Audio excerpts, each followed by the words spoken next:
Ráno se rodí v tichu dnů, světlo se dotýká tvých řas. Ulice spí a svět je klidný, tenhle čas patří jen nám.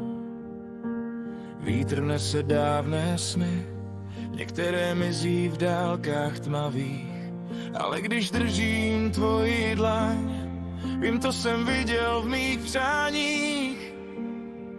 Když svět ztratí směr a noc je nekonečná, tvůj tichý hlas mi připomíná, že naděje je věčná. Štěstí je světlo v nás, co v tiché noci nezhasíná.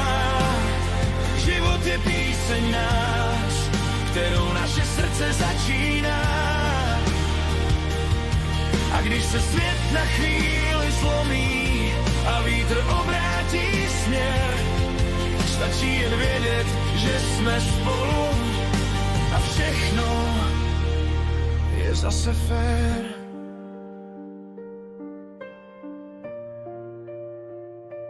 Déšť někdy padá do našich dnů a sny jsou těžké jako kámen, ale tvůj hlas tichu říká, zítra začne nový den.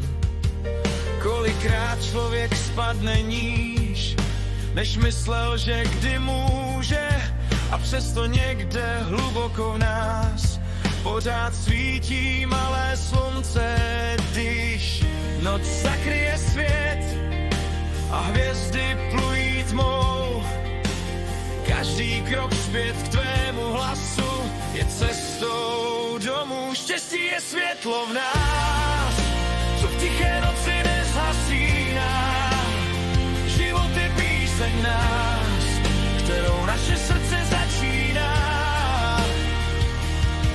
A když se svět na chvíli zlomí a vítr obrátí směr, stačí jen vědět, že jsme spolu a všechno je zase fér.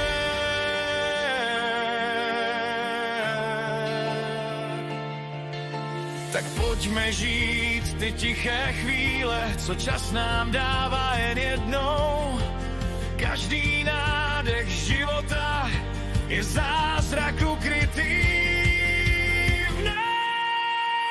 Štěstí je světlo v nás, které se nikdy nestratí. Život je cesta snů, co nás vždy zpátky navrátí. A dokud srdce v nás bije a láska cestu zná, štěstí není někde daleko, štěstí je tady v nás.